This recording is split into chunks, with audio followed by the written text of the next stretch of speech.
Hey everyone, Captain Chemo here, and in this video I am going to cover Luminar AI versus Luminar 4.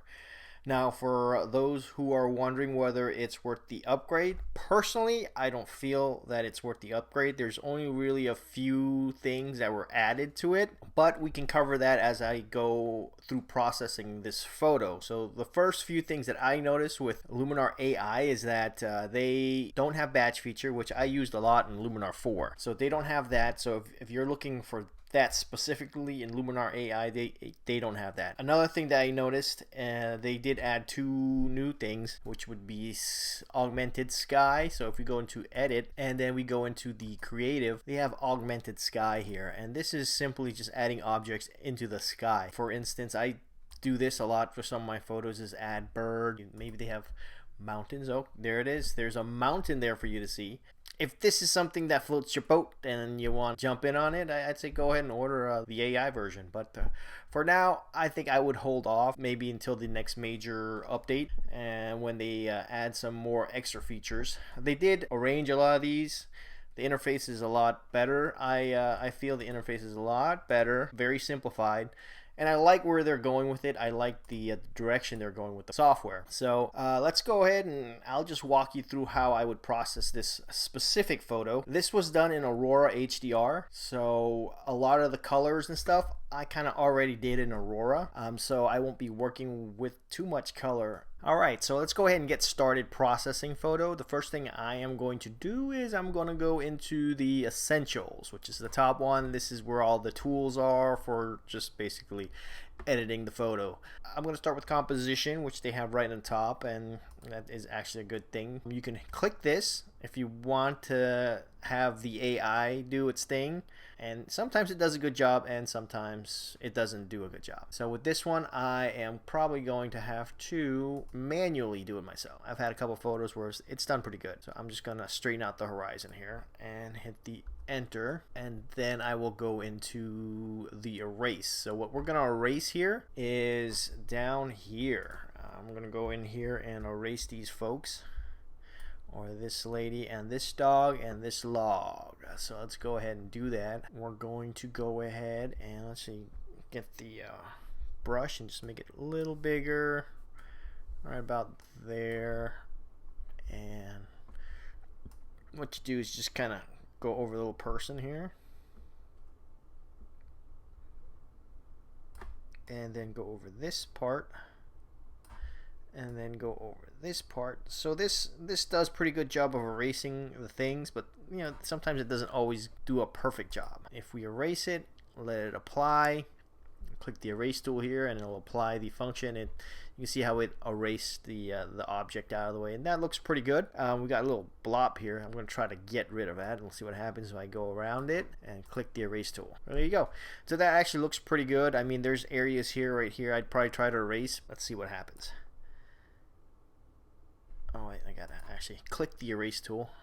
Maybe eventually they will figure out a way to kind of let it process it by itself, versus kind of like what Photoshop does, versus having to click this erase thing every time.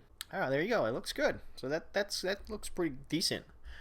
So let me zoom back out, and then there are a few small things here that I would want to get rid of also. You can see. All right, so this is the other bug that it has. I gotta kind of get out of the erase tool so then I can zoom in and then move myself around here.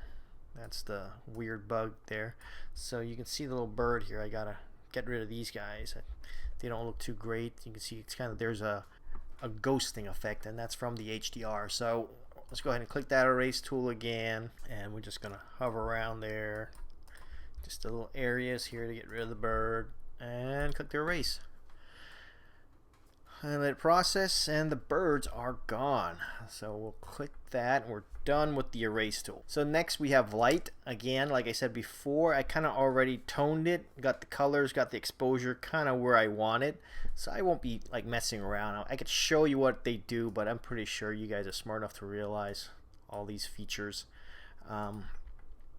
Shadow does the shadow thing. Highlights brings down the highlights, so I'm not going to spend time doing that because I had already done that. enhance. This is a great feature. This is the same feature in Luminar 4. So it's got the AI here, so when you pull it, it just brings out things. It just makes things quicker and faster to just make the photo look better. And for this photo though, like I said, it looks pretty good already, so I won't really need it. Maybe the sky, I might want to darken up, maybe just pop the sky a tad bit. Right about there looks alright. And let's go to the next one, structure. I almost never play with structure. To me it's too aggressive, too grungy, but I think some of you would like it, so add that if you want. Color, like I said, color I had already done. What I do like is though in Luminar 4 and Luminar AI here is the remove color cast. Click on it, it just kind of goes through and it just neutralizes whatever color cast that's in the image. And sometimes you might not see the color cast, so by playing around with it, you'll notice it. It's kind of like, oh wow, look at that, you know, I didn't notice that. So this is a good feature, and I love that little tool there. So I'll click that off. Black and white. I hate black and white photos. I like looking at other people's black and white photos, but I hate when I do black and white photos. It's just, to me, it's boring. So we'll leave that alone. Details. For details normally, and this is the same with Luminar 4s, I would just use this bottom here. I don't mess around with any of the small, medium, and large stuff. So I usually bring it up maybe about 5 just to get a little sharpness. Same thing with the noise, I bring it up just a little bit, 5. Something that I normally do though, I don't really use detail or noise in here. I prefer using Topaz stuff like Topaz Sharpen AI and Topaz Denoise AI. If you don't have that, you can use it here and it's fine here. Landscape, if you feel the greens can pop a little more, I think they look fine, but you can do that with the foliage enhancer. See, pretty tense. But I will actually maybe just bring it up a hair. And the golden hour, it just makes it more orange, so we don't need that. We'll just close that out. And the vignette, you can add it if you feel you need it for your photo. I guess I can use it a little bit, play around with the size, and you got advanced settings in here. You can feather. Let's close that out, and then we'll go to the next set here. That would be creative, and we have sky selection. I think that Luminar did a great job by putting this feature out, because now Photoshop's copying them. I've had Photoshop for a long time. They've never added that feature, and I thought that feature was great. Or I thought this feature made my workflow a lot easier, especially for like real estate photos, and you got to take a photo during a really cloudy day and you just need some better skies. Oh, so much easier now with the sky replacement software. But again, like I said, Photoshop never did that until Luminar decided to add that in there. So now they're playing catch up, which is great. So we'll close that out. Augmented Sky, we have, like I showed you before, all the different stuff in here. And then atmosphere, this is more, I rarely play around with this because most of my photos are not foggy, so it just adds a little fog to the image, so we'll skip that. Sun rays, now that you can add sun rays, and Luminar 4 has it too, and I see everyone using it now, so to me it's getting a little too over the top. But for those of you who haven't seen it yet or used it yet, I'll just quickly show you. So we can put in sun rays, we can put it in where the little sun is, and then we can change the color to make it match photo, and there you go. Looks pretty intense, huh? But yeah, we're gonna skip that for this photo. Dramatic, yeah, this is just the details. It's more of that grungy look. I really tend to stay away from that. Mood's great. It's kind of the same thing in Luminar 4, but this has got the kind of like the give it the cinematic look. And for this particular photo, kind of like the wooden and the Maria look. So the wooden looks good, less vibrant, and the Maria just looks nice, got the same vibrance, but it's a little muted. So I'm kind of wishy-washy on these two here. So I would go with the, oh man, this is a tough one, wooden, since it's just gives it just a little bit of a cinematic look. And so with that, I'll close that out. Toning, basically to me what toning is kind of what mood is, but you can adjust the colors and all the different features here, the different colors and stuff like that. So so if something you don't like here in the mood, you would manually do it in toning. Matte, matte's great. It gives you that matte look that Instagram has all over the place. If you see it, it's like, that cheesy Instagram filter. But just a little bit actually doesn't look too bad. So we can add just a small amount of matte and see where this goes. Just a little bit of a fade, which doesn't look too bad. I might want to bring the contrast down a tad too. Maybe just give it a little more vibrancy. Not bad. Mystical. This gives it that dreamy look. So I don't like it. I used to like it on my older photos, but the problem with this is it just makes the image softer. So I'm not too keen on that. I prefer my images kind of sharper now, but just a little bit doesn't hurt. So actually kind of smooth, gives it just a little nicer look. Well, that's not bad. I could deal with that. Glow, I almost never use, or actually I should say I never use. See, it just kind of glows. So we'll take that down, and then film grain. I never use that either. So film grain, you just add noise into the image, and whether you like that or not, that's up to you. So we'll close that out, and we'll close this out, and we'll go into portraits. Yeah, we won't be doing portraits because this is not a portrait photo.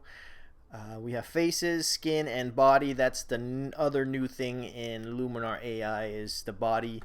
So it kind of enhances the body a little bit with your portrait shoots. I guess that's cool. If you do a lot of portraits, it might save you some time. For the Pro, we have basically the same stuff Luminar 4 does. Optics is a new one. We're not going to play around with that. I guess that's just we don't need that. Super contrast, that's in Luminar 4 also. It gives it a little more contrast to the image, which I think looks fine. So I'm not going to do that. Color harmony, it's great. It just gives you some more options for adjusting color. But I'm not going to play around with that because I'm already liking the photo, so don't need it. Dodge and burn, we can dodge and burn here. I don't do a lot of dodging and burning with my photos. Every now and then I do, but I probably wouldn't use it here. So next is the clone and stamp tool. Luminar 4, the clone stamp tool worked great, so I'm going to assume it's going to work pretty good here. So the last one they put is the local masking down here. And this is where you would add, like, you wanted to make adjustments to specific areas of the photo.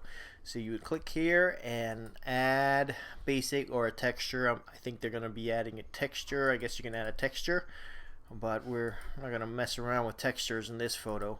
But I'll show you a quick what the basics does. So with this, you could either use the paint mask, which makes you paint the area in that you want, and then this is the Radial Brush, and that's kind of like just a circle, like so. So then just at this one area, let's say I'll make a little radial circle there, and then I'll just darken it, and you can see the result.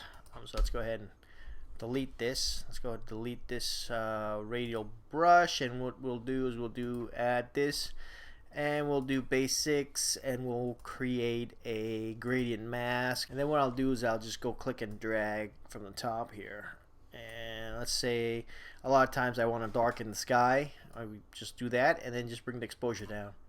So there's how they would do the masking area here. So they eliminated here in and I liked it in Luminar 4 was the gradient mask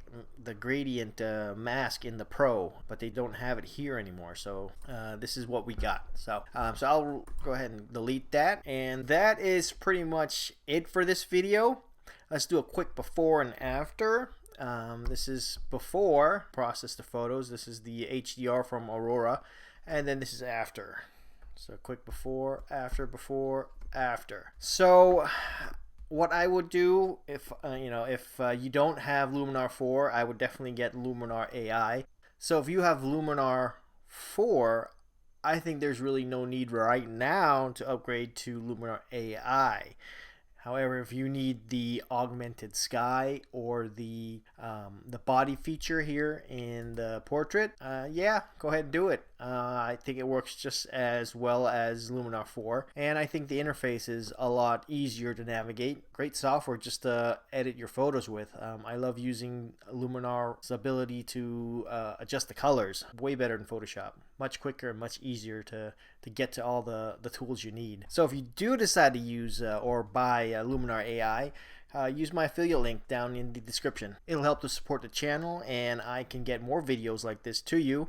Let me know what other videos you'd like me to make. Maybe I can do one on or Aurora HDR and how I process or combine the photos here. Or if you want me to cover Photomatics or Easy HDR, both great programs that I use to create HDR images, just comment below and let me know what you want. Till next time, Captain Chemo signing out.